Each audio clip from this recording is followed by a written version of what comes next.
Hello and welcome to the latest episode of the Low Budget Review Show. I'm your host Eric Smith, and today I want to talk about Coldbrook by Tim Lebbon, and this is published by Titan Books, and it is a zombie novel. Now, Coldbrook is a secret facility in the Appalachian Mountains. It's being funded by various countries around the world, some rich folks that are interested in science, and what Coldbrook is trying to do, or actually has done at the point we come into the story, is find alternate Earths. The gentleman that founded Coldbrook, and his name was Coldbrook. Wow, that's a coincidence. He believed in the multiverse theory of the universe. He thinks there are an infinite number of alternate Earths, and he wants to find one, at least one. And they've done it at the point we're coming into the story. The thing that they call the breach has been open for about a week or so, and our characters are looking at another Earth. It's a little bit different than ours. No one's gone through, they haven't made contact with anybody, they're just studying it, and they have the safeguard in place.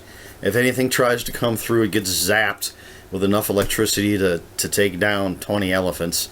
And so far, just some small things have come through, some birds and some bugs and things, and they get zapped and they're dead, and then they bring them through to our world to study them, and some of them are familiar, some of them are very different. So we know that this other Earth is different from ours. As I said, it's a zombie novel, so of course a zombie comes shambling through the breach, and because it's already dead, the bug zapper, does nothing to it. It just walks right through and starts eating people. Not giving anything away, I already said it's a zombie novel. So of course, you know how these things go. One zombie leads to 2, leads to 4, leads to 8. They try to lock down Coldbrook, but as always with this type of story, people get in the way, the zombies get out, and the world is gonna fall. It's zombies, come on. So that's your basic setup. Now,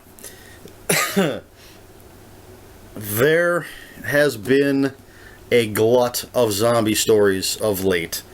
Between The Walking Dead on TV, the seemingly independent zombie movies coming out every day, it seems like.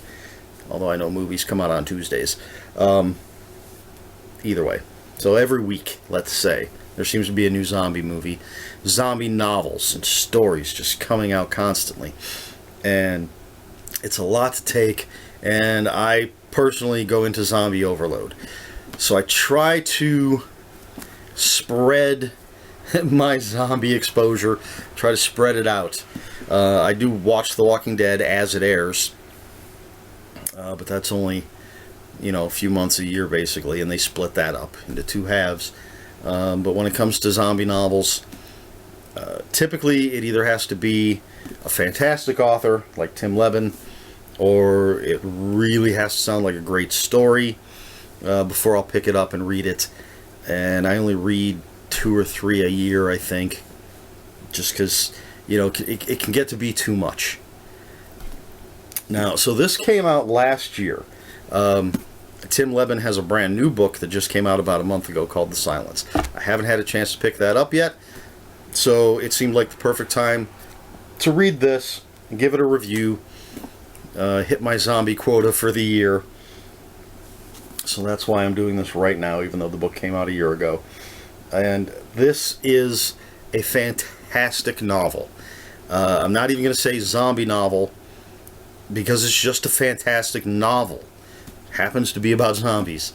And it's not your typical zombie story. The zombies are a catalyst, and there is plenty of violence and gore in here, but it's so much more about the characters, which is something you really need in a zombie story.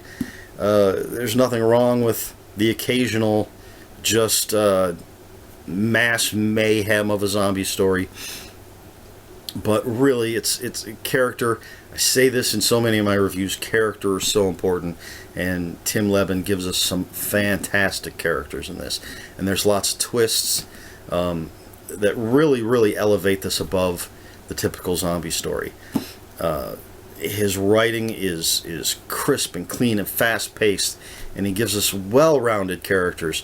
You have Jonah, an older gentleman. He's a widower, has some heart trouble, who is basically, I think, in charge of Coldbrook at this point. And he's the guy that has to make the tough calls. And he's the guy that gets trapped in Coldbrook after all hell is broken loose. And you've got Holly, who is a very strong female character working at Coldbrook. She's in the control center where the breach is when the zombie comes through, and to survive, she shuts off the electrical field and jumps through the breach and goes into this alternate Earth. So the story kind of splits off there, and we've got two main stories going on: what's going on our Earth, and then what's going on the alternate Earth. And of course, it's all going to come back together, and everything's going to connect because it's a well-told story, and that's what well-told stories do. But we get to follow Holly through the breach and see this alternate Earth. You've got Vic, who one could almost see as the villain of the piece, but he's not. It's his fault that everything goes batshit wrong. But he has a pretty relatively decent justification. I mean, I think it's something that is going to pop into the head of anybody when things start to get out of control. Vic's main concern is his family, his wife and his daughter. And I don't know that you can fault him for that. Technically you can. You can say, look, that's, two people versus the world. But who knew that it was going to be the world in danger? He just saw something going wrong, and he wanted to protect his family. And yeah, he's got other things. He's not a perfect character. He's not a perfect person by any means. He's a very good character as far as the book goes. As a person, no, he's got some faults. But that's what makes a well-rounded character. You're still gonna, I think you're gonna root for him. We've got Jane, who is this just this young woman who has a disease called Churu.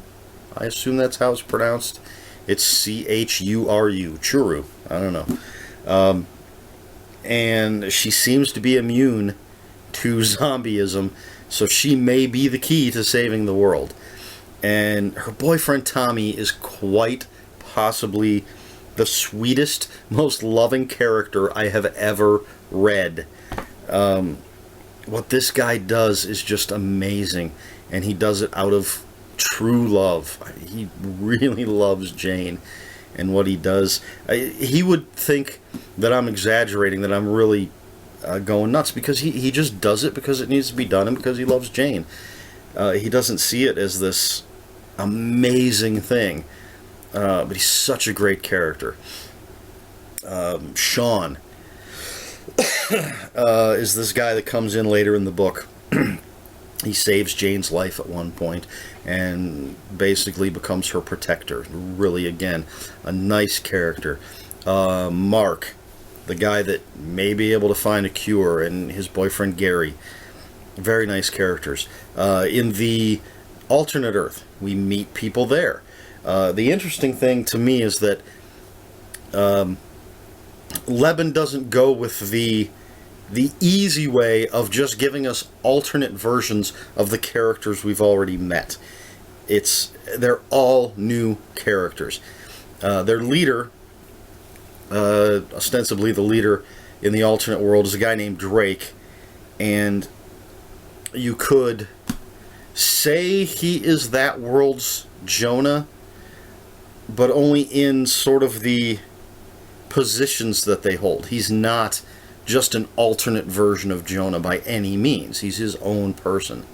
But read it, you'll see what I'm talking about when I say he's sort of the alternate world Jonah. simply because of what he does. So amongst all this craziness, you've got the zombie virus sort of taking over our world very, very quickly. The book takes place over about 10 days. So the zombie virus is spreading, and we're following Jonah and Vic and Jane and Sean and Mark and Gary and these other characters. Then we've got Holly in the alternate world with Drake and all the people she meets there. And then we've got this mysterious figure called the Inquisitor, who has been sort of haunting Jonah.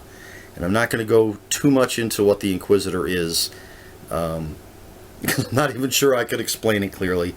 But it's just another thing that takes this out of the realm of your typical zombie novel. Just an amazing, amazing story. I loved it. It's even though it came out last year, it's one of my favorite books of this year already. I easily see it staying in the top 10 for the year. So, that being said, I don't think it will come as any surprise that I am giving this 5 out of 5 stick figure zombies, because this is just a fantastic book. If you just want to read something great, pick this up and read it. If you're looking for a great horror story with lots of new twists to it, just great imagination, pick this up and read it. If you like zombie stories and want a great zombie novel, pick this up and read it. If you love zombies, but you're feeling that overload because they're just everywhere nowadays, you know what? You still want to pick this up and read it, because it's not your typical zombie novel. It's so much more. Just fantastic. As I said, it's 5 out of 5. Easily 5 out of 5. Stick figure zombies. So, that being said, because no one has demanded it, I'm going to bring back the Low Budget Review Show Theater. I don't even know if you can read there. You can kind of see that, I guess. Low Budget Review Show Theater, where I take toys and act out a scene from the book. So, in this episode of Low Budget Review Show Theater, the part of the innocent bystander will be played by Carl from The Walking Dead, and the part of the zombie will be played by glow-in-the-dark zombie from The Walking Dead. So here we go. A scene from Coldbrook, as presented by the Low Budget Review Show Theater. Hey, buddy, are you okay? And scene. Yeah, that's not really how anything happens in this book, but I just really love my glow-in-the-dark zombie, and I happen to be a fan of Carl, so I wanted to bring these guys out and play with them. So that's been Low Budget Review Show Theater. Excuse me. I think I've covered everything. So, as always, I will have links for this book in the description below. I think for this one I'm just going to have Amazon. You can pick it up there. You people know where to buy your books. Still, I'll have a link. If you have any comments, questions, or corrections, please put them in the comments below. As always, comments will be open for spoilers. Just please be polite and post a spoiler warning. Please like, share, and subscribe. And I think that is about it. I'm going to show you my stick figure zombies one more time. 5 out of 5 for Coldbrook. Tim Lebbon. Fantastic. I can't wait to pick up his new book and read it and review it. I'm sure it'll be great. He's one of those authors that doesn't let me down. So that's it for this episode of the Low Budget Review Show. I'm Eric Smith, and until next time, read more books.